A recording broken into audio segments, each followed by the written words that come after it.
आज के वीडियो में हम लोग कक्षा 7 हमारे अतीत के चौथे अध्याय मुगल 16वीं से 17वीं शताब्दी इसके प्रश्न उत्तरों को हल करने वाले हैं। चलिए, इसमें सबसे पहले है कि फिर से याद करें। तो इसमें पहला सवाल है कि सही जोड़े बनाएं। चलिए, जोड़े बनाते हैं हम लोग। सबसे पहले मनसब है ना? तो मनसब का जोड़ा लगाएंगे हम लोग पद के साथ। उसके बाद है मंगोल। मंगोल का जोड़ा लगाएंगे हम लोग उज़्बेक के साथ। सिसोदिया राजपूत, तो सिसोदिया राजपूत का जोड़ा लग जाएगा मेवाड़ के साथ। और राठौर राजपूत, तो राठौर राजपूत का जोड़ा लगेगा आपको मारवाड़ के साथ। और जो है उसके बाद नूरजहां, इसका जोड़ा लगाएंगे हम लोग जहांगीर के साथ। इसको आप लोग देख लीजिए सही से। इसी प्रकार अपने कॉपी में जोड़ा लगा लीजिएगा। 2 नंबर में है कि रिक्त स्थानों को भरें। तो चलिए, यहाँ भरा हुआ है, पहला में भर दीजिएगा आप लोग काबुल। उसके बाद दूसरे में भरिएगा कि बीजापुर और गोलकुंडा, यानी दक्कन के पांचों सल्तनत बरार, खानदेश, अहमदनगर, बीजापुर और गोलकुंडा थे। 2 नंबर में है आपका यदि जाट एक मनसबदार के पद और वेतन का द्योतक था तो सवार उसके क्या थे, सैन्य उत्तरदायित्व को देखता था। 2 नंबर में था आपका कि अकबर के दोस्त और सलाहकार अबुल फजल ने देश के विचारों को गढ़ने के में मदद की, जिसके द्वारा वह विभिन्न धर्मों, संस्कृतियों और जातियों से बने समाज पर राज्य कर सका। तो इसका भर लेंगे हम लोग सुलह ए कुल।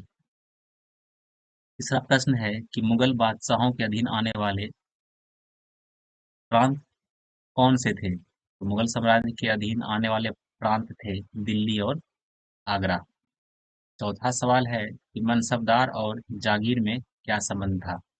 इसका उत्तर लिखेंगे हम लोग कि मनसबदार अपना वेतन राजस्व एकत्रित करने वाले भूमि के रूप में पाते थे, जिन्हें जा, जागीर थे, और जो तकरीबन इक्ताओं के समान थी। परंतु मनसबदार मुफ्तियों से भिन्न अपने जागीरों पर नहीं रहते थे और न ही उन पर प्रशासन करते थे।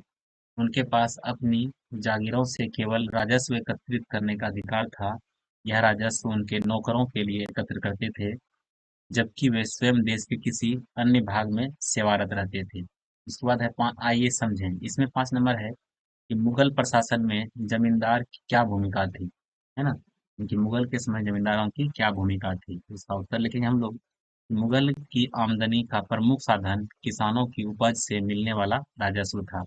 अधिकतर स्थानों पर किसान ग्रामीण कुलीन यानी जमींदारों को अपना राजस्व देते थे। एकत्रित किए गए राजस्व को जमींदार सरकारी खजानों में जमा करते थे।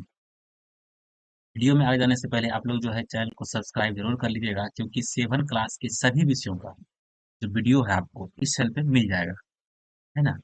चलिए, छठा सवाल देखिए। चैनल को सब्सक्राइब जरूर कर लीजिएगा आप लोग।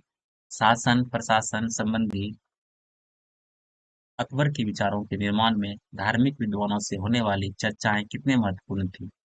उत्तर लिखेंगे हम लोग। अकबर के विचारों के निर्माण में धार्मिक विद्वानों से होने वाली चर्चाएं धार्मिक चर्चाओं और परिचर्चाओं से अकबर को ज्ञात हुआ कि धार्मिक कट्टरता प्रजा के विभाजन और असमंजस्य के लिए उत्तरदायी होती है।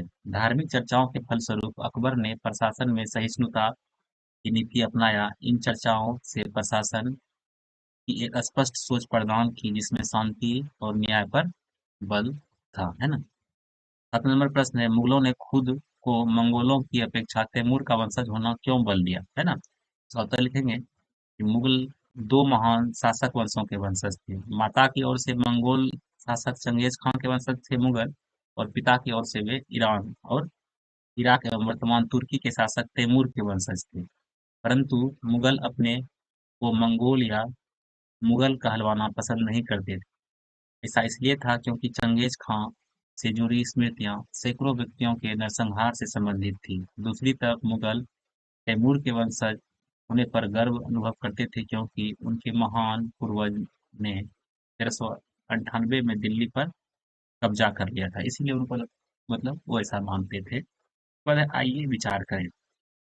भू राजस्व से प्राप्त होने वाली आय मुगल साम्राज्य के स्थायित्व के लिए कहाँ तक जरूरी था? इसका उत्तर देंगे हम लोग कि भू राजस्व से प्राप्त होने वाली आय मुगल साम्राज्य के लिए निम्न कारणों से जरूरी था। तो पहला देंगे कि भू राजस्व राज्य की आय का प्रमुख स्रोत था। दूसरा पॉइंट देंगे कि समस्त प्रशासनिक कार्य इस आय द्वारा पूरे किए जाते थे। तीसरा पॉइंट देंगे कि राजदरबार के कर्मचारी प्रशासनिक कार्यों के वेतन तथा अन्य खर्चों की पूर्ति राजस्व पर ही निर्भर था। आप लोग जो है चैनल को सब्सक्राइब करना अभी भी लगता है भूल गए हैं, जल्दी सब्सक्राइब कर लीजिए। इसके बाद 9 नंबर है कि मुगलों के लिए केवल तुरानी या ईरानी ही नहीं बल्कि विभिन्न पृष्ठभूमि के मनसबदारों की नियुक्ति क्यों महत्वपूर्ण थी। इसका उत्तर लिखेंगे, मुगलों के साम्राज्य में जैसे जैसे विभिन्न क्षेत्र सम्मिलित होते गए वैसे वैसे मुगलों ने तरह तरह की सामाजिक समूहों के सदस्यों को प्रशासन में नियुक्ति करना प्रारंभ किया। प्रारंभ में ज्यादातर सरदार तुर्की है ना जिसको तुरानी थे, लेकिन अब इस छोटे समूह के साथ साथ उन्होंने शासक वर्ग में ईरानियों, भारतीय मुसलमानों, अफगानों, राजपूतों और मराठों और अन्य समूहों को सम्मिलित किया। इससे मुगलों को भारत में अपने शासन का विस्तार करने, उसे स्थायित्व प्रदान करने में सहायता मिली, है ना। 10वां नंबर सवाल है, मुगल साम्राज्य के समाज की ही तरह वर्तमान भारत आज भी अनेक सामाजिक और सांस्कृतिक इकाइयों से बना हुआ है। क्या यह राष्ट्रीय एकीकरण के लिए चुनौती है? और लिखेंगे हम लोग कि यह राष्ट्रीय एकीकरण के लिए चुनौती नहीं मानी जाएगी, क्योंकि इससे भारत में विभिन्न धर्म एवं पंथों के अनुयायी भारत को विविधता में एकता का स्वरूप प्रदान करते हैं। इससे भारत की सामाजिक सांस्कृतिक विरासत अधिक अधिक सुदृढ़ हुई है। इसके बाद 11 नंबर सवाल है कि मुगल साम्राज्य की अर्थव्यवस्था के लिए कृषक अनिवार्य थे। क्या आप सोचते हैं कि वे आज भी इतने ही महत्वपूर्ण हैं? क्या आज भारत में अमीरों और गरीब के बीच आय का फासला मुगलों के काल की अपेक्षा अधिक बड़ा है? और तो लिखेंगे हम लोग कि मुगल साम्राज्य की अर्थव्यवस्था कृषि पर आधारित थी।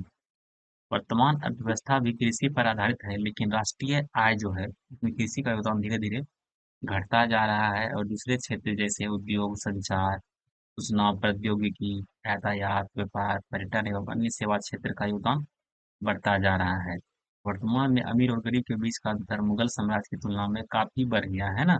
मुगल में लगभग 5.5% व्यक्ति कुल संसाधन की मात्रा का 61% उपयोग करते थे, लेकिन आज जो है मात्र 5% व्यक्ति जो है 90% संसाधन का उपभोग करते हैं। यहाँ आपका सारा प्रश्न समाप्त हो गया है इस चैप्टर का। आप लोग सब्सक्राइब अगर नहीं किया अभी भी तो जरूर कर लीजिएगा, क्योंकि अगले चैप्टर का वीडियो जैसे ही